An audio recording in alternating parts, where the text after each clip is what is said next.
Hello students. चलो आज हम आपको करवाते हैं एक्सरसाइज 3.3। और इस एक्सरसाइज में कुछ डायग्राम से संबंधित क्वेश्चन आपसे पूछे जाएंगे जो आपने उत्तर देने हैं और समझने हैं। कैसे देंगे हम देखिए। फर्स्ट क्वेश्चन है इसका, यह इसकी स्टेटमेंट लिखी हुई है। निम्नलिखित प्रश्नों के उत्तर देने के लिए आकृति 3.3 में दिए दंड आलेख का प्रयोग कीजिए। ये दंड आलेख बना हुआ है, बार डायग्राम। अब बार डायग्राम इसका नाम क्यों रखा? क्योंकि ये आप देख रहे हैं, कोई बड़ी है, कोई नीची है, कोई ज्यादा हाइट की है, ये बार है, या इनको हम हिंदी में दंड कह सकते हैं, क्योंकि दंडों की तरह खड़ी है, इसलिए ये दंड आलेख इसको हम कहते हैं। ये दंड आलेख। इसमें इस लाइन के जो खड़ी लाइन है, इस लाइन के ऊपर विद्यार्थियों की संख्या है। यह लिखा क्या है? विद्यार्थियों की संख्या। विद्यार्थियों की संख्या दिखाई गई है। और जो ये हॉरिजॉन्टल लाइन है, इस पे दिखाया गया है पालतू पशु, जैसे कुत्ते, बिल्लियां, खरगोश, हैमस्टर, अन्य। अब कुत्ते वाली अगर हम हाइट देखें, कितनी हाइट तक है? 8 के इक्वल है ये, तो इसका मतलब 8 विद्यार्थी इन कुत्तों को पसंद करते हैं। बिल्लियों को पसंद करने वाले विद्यार्थियों की संख्या अगर देखी जाए तो यहाँ तक है 10 है, ये 10 की हाइट के बराबर है ये बार, तो 10 आ जाएगा। खरगोश की अगर हम चेक करें तो खरगोश की जो बार की हाइट है, इस हाइट को अगर हम यहाँ देखेंगे तो यहाँ 2 के इक्वल है। इट मीन्स 2 स्टूडेंट या 2 विद्यार्थी इसको पसंद करते हैं। हेमस्टर की अगर चेक करें तो यहाँ से अगर हम इसको लाएं, यहाँ बीच में है ये, ना 4 पे है ना 6 पे है, इन दोनों के बीच में, तो 5 है। इसका मतलब ये 5 स्टूडेंट इसको लाइक करते हैं। अन्य वाली जो बार डायग्राम है, अगर इसकी हाइट हम चेक करें, इसकी हाइट यहाँ आती है 2 और 4 के बीच में। इट मीन्स 3 है, 3 स्टूडेंट। तो अब ये क्वेश्चन आपसे पूछे गए हैं, कौन सा पालतू पशु अधिक लोकप्रिय है? अधिक लोकप्रिय वो है जिसकी हाइट सबसे ज्यादा है, जो दिखाई दे रही है हमें, ये हाइट है। तो ये किसकी हाइट है? बिल्लिया। तो इसका आंसर क्या आ गया? बिल्लिया। बिल्लिया जो है, ये जो पालतू पशु है बिल्ली, वो सबसे अधिक लोकप्रिय है। सेकंड है, कितने विद्यार्थियों का पालतू पशु कुत्ता है?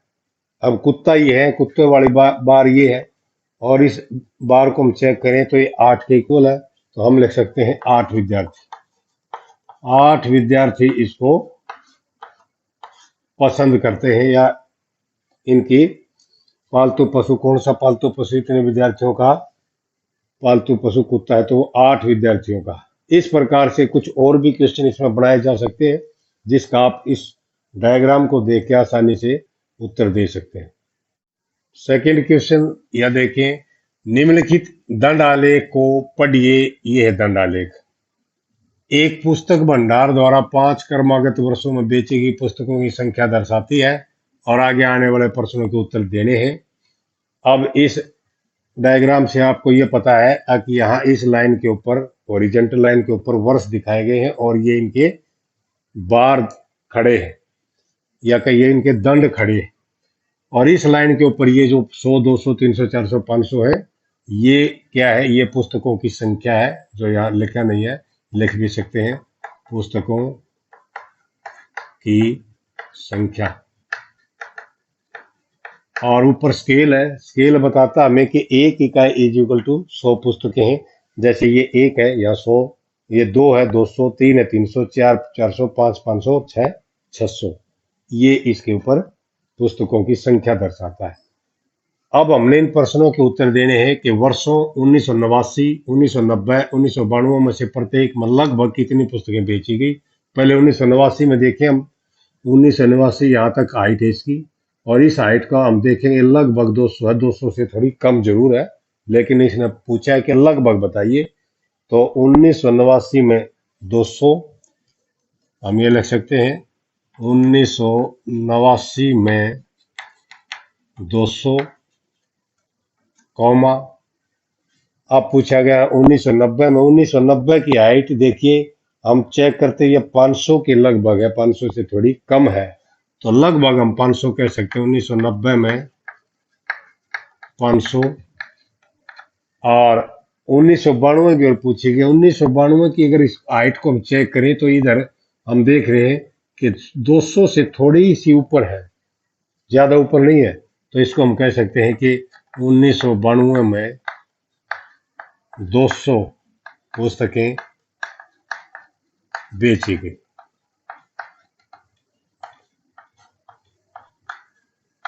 ये हमने लिख दिया है, क्योंकि इसमें लगभग शब्द था, इसलिए हमने भी इनकी एक्यूरेट संख्या तो ये नहीं है, लगभग संख्या है। दूसरा क्वेश्चन है, किस वर्ष में लगभग 475 पुस्तकें बेची गई। अब 475 तो यहाँ 500 के आसपास पाएगा, और हम देख रहे हैं कि इस वर्ष है 1990 में। 1990 में लगभग 475 पुस्तकें। और आगे है इसी में, किस वर्ष में लगभग 225 पुस्तकें बेची गई। अब 200 की ये लाइन है, अगर हम इस तरह से देखें तो ये है 1992 से थोड़ा ऊपर है, तो लिख सकते हैं कि 1992 में लगभग 225 पुस्तकें बेची गई।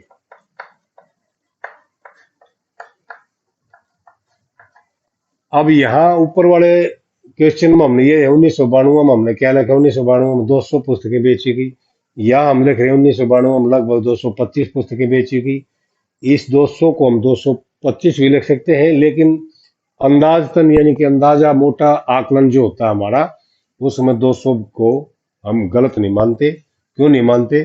क्योंकि एक आकलन है, ये लगभग है, इसलिए हम इसको 200 भी लिख सकते हैं, और आप चाहो तो 225 भी लिख सकते हैं। इसी प्रकार 1990 में 500 लिखा हमने, लेकिन हमें पता है कि 500 से थोड़ा नीचे ही है, 475 है, तो यहाँ 475 भी लिख सकते हैं।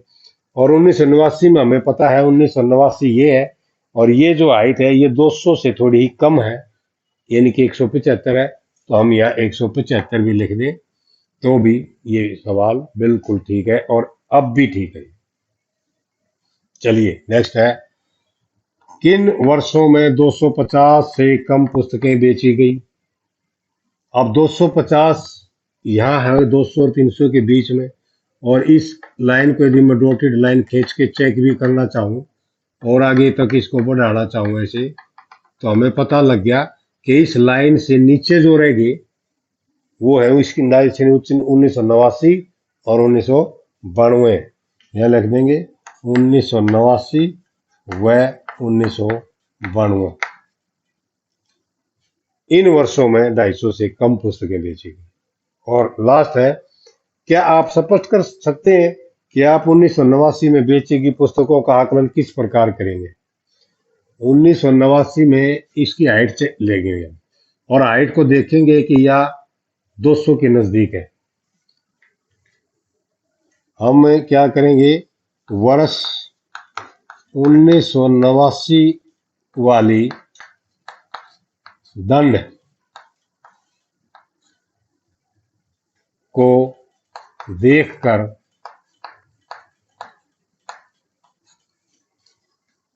कह सकते हैं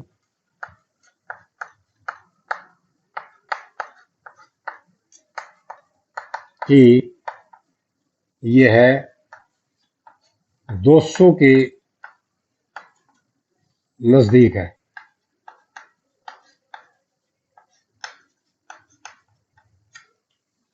इससे अंदाजा लग जाता है हमें, अगर 200 पूरा तो नहीं है, 200 के नजदीक है, इसलिए 200 से थोड़ी कम पुस्तकें बेची गई।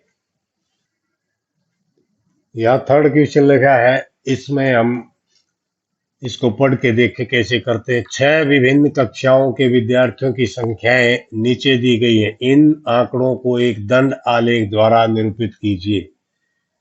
ये यहाँ ऊपर कक्षा के नाम लिखे हुए हैं, 5वीं, 6ठी, 7वीं, 8वीं, 9वीं, 10वीं, और यहाँ इस लाइन में या इस रो में विद्यार्थियों की संख्या दर्शाई गई है, जैसे पांचवी में 135 स्टूडेंट है, छठी में 120 है, सातवीं में 95, आठवीं में 100, नौवीं में 90 और 10वीं में 80 स्टूडेंट्स, ये विद्यार्थियों की संख्या दिखाई है।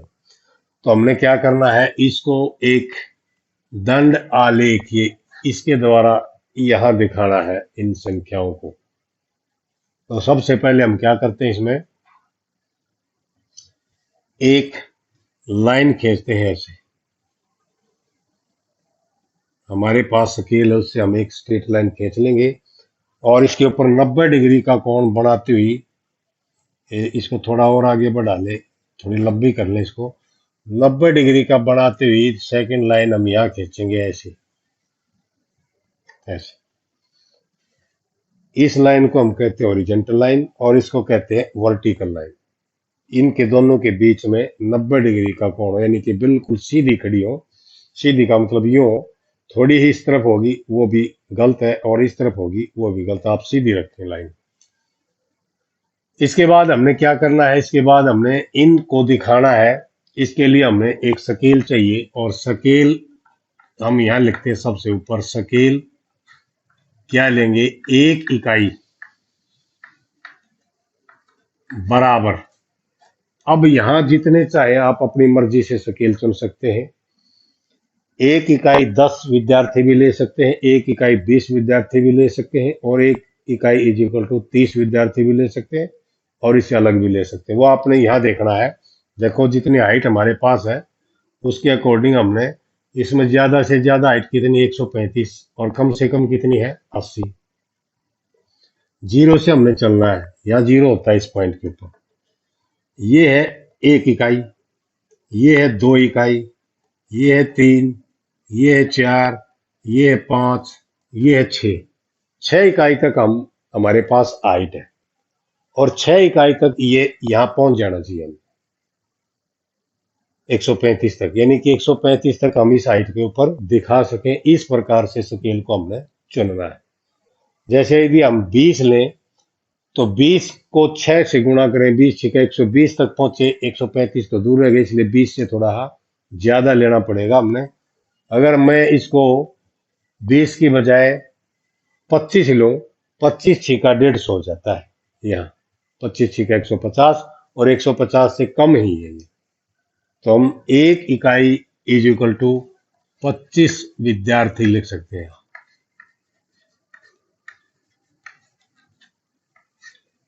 ये अपनी मर्जी का होता है पैमाना। अगर हमारे पास ज्यादा हाइट है दिखाने के लिए तो हम इस पैमाने को 20 भी कर सकते हैं, 25 की जगह 10 भी कर सकते हैं। 10 में फिर बहुत ज्यादा ये हमें इकाई लेनी पड़ेगी। 10 20 30 40 50 60 70 80 90 100 110 120 130 140 वहां तक हमें लेनी पड़ेगी। चलो ये तो स्केल की है, अपनी मर्जी का स्केल लेते हैं हम। अब इसमें हमने क्या करना है, जैसे पांचवी क्लास का 135 है, पहले इस पे लिख लीजिए इसके अनुसार। ये हमारा हो गया 25, ये हो गया हमारा 50, ये हो गया 75, ये हो गया 100 और ये हो गया 125 और ये हो गया 150। यहां तक पहुंच गए। 135 को दिखाना है, हमें पता है 135 125 से ज्यादा है। अब 125 और 150 के जो बीच में है वो हमें पता है लगभग कितना होगा, क्योंकि इन दोनों में अंतर 25 का है। तो 25 का यदि आधा कर दे तो 12 होगा, लेकिन लगभग 137 होगा। 137 होगा बीच में, यहाँ बिल्कुल इन दोनों के बीच में। लेकिन हमने दिखाना 135, तो इससे थोड़ा कम ले लेंगे, यहाँ ले लेंगे और इसको ऐसे एक डॉटेड लाइन से दिखा लेंगे। अब यहाँ इस लाइन तक हमने खींचना है इस बार को, पांचवी कक्षा की बार को। उसको खींचने के लिए यहाँ आप थोड़ा सा गैप छोड़ दे और यहां से आपने स्केल रखा और ये खींच, और इसकी चौड़ाई आप जितनी चाहे उतनी ले सकते हैं। जैसे मैंने ये ले ली चौड़ाई, तो आप हर एक की फिर इतनी चौड़ाई रखेंगे, इससे कम या ज्यादा ना करें। ये हो गया पांचवी क्लास का, हम लिख भी सकते हैं इस पे पांचवी। और इस पे भी अगर चाहो तो आप लिख सकते हैं 135। ये छठी का 120 है। अब 120 हमें पता है 125 से थोड़ा सा कम है, थोड़ा सा कम है, यानी कि यहाँ तक हम इसकी लाइन लगा ले, और इसमें जितना गैप छोड़े इतना गैप छोड़ के एक फिर हमने ये दूसरी खींच दिया है बार, या इसको हम कहते हैं दंड। ये याद रखें, ऊपर से नीचे तक इसकी चौड़ाई एक जैसी हो और बीच में गैप सेम हो और सीधी 90 डिग्री पर ये खड़ी हो। ये दो तीन बातों का अपने ध्यान रखना है। ये हमें किया है 120 पे, और ये कक्षा आ गई छठी। सातवीं के लिए हम करेंगे, हमें पता सातवीं का 95 तक जाएगा, यहाँ 100 है और या फिर 75 है। इनके बीच में अगर हम देखें तो कितना होगा, लगभग 25 का आधा हम इसमें से घटा दे, 25 का आधा होता 12.5, तो यहाँ लगभग 87.5 हम ले सकते हैं। हमने लेना है 95, तो यहाँ से ऊपर चलना पड़ेगा, यहाँ ये अब उतना ही गैप मेंटेन करते हुए, और ये एक बार फिर से खींच दी हमने, और ये कौन सी बार, इसकी चौड़ाई भी उतनी लेंगे जितनी पहले वाले बार के लिए है या पहले वाले दंडों के लिए है, और इस पे लिख दिया हमने सातवीं। आठवीं के लिए हम 100 पे जाएंगे। 100 तो हमें पता है, ये कंप्लीट यहाँ 100 लिखा हुआ है, और इसकी एक स्ट्रेट लाइन खींच के और इस 100 की भी हमने ये एक दंड आलेख खींच दिया है, और इसके ऊपर लिख दिया हमने 95 था, ये 100 है, और ये क्लास 8वीं है।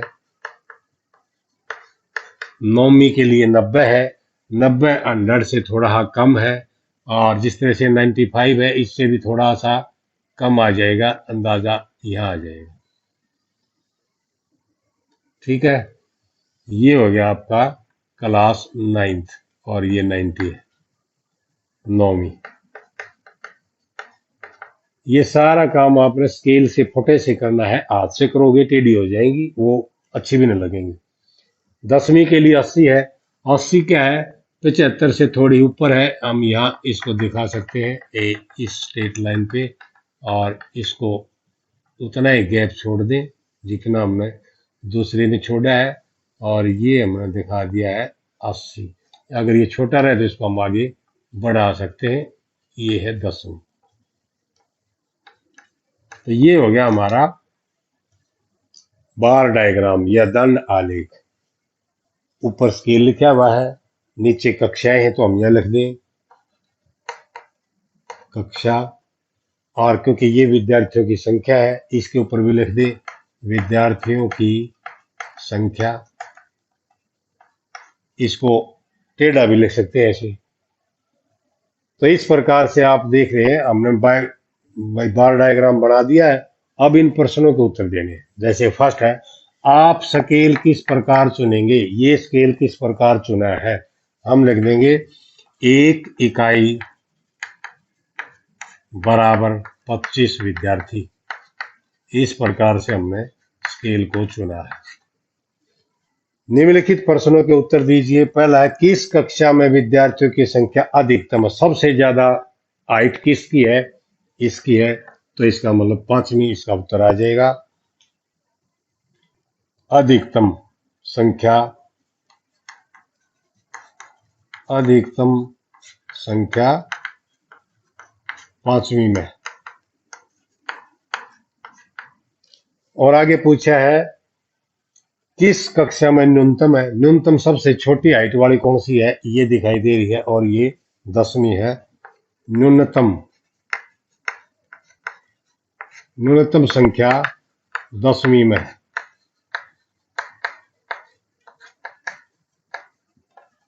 ये हमने इसका उत्तर दे दिया है। आगे सेकंड है इसका, किस कक्षा 6 के विद्यार्थियों की संख्या का। अब 6 कहाँ है, ये है, और इसमें कितनी है 120। कक्षा 8 के विद्यार्थियों की संख्या से 8 में कितनी है, कक्षा 8वीं में है 100, यानी कि 120 और 100 इनका अनुपात ज्ञात कीजिए। तो हम लिख सकते हैं कि 100 अनुपात 100।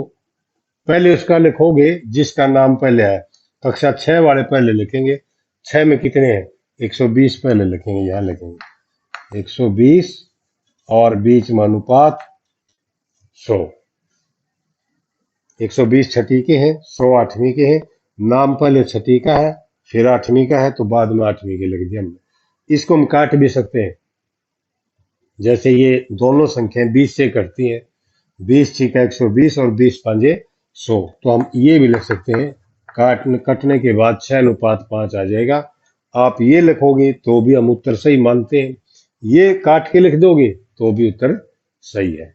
तो इस प्रकार से आप अपने देखा कि विभिन्न प्रकार के दंड आलेख हमने बनाए भी, और विभिन्न प्रकार के दंड आलेखों को देख करके, उनका आकलन करके, उनके द्वारा पूछे गए कुछ प्रश्न हैं, उनका उत्तर भी आप सही तरीके से दे पाए।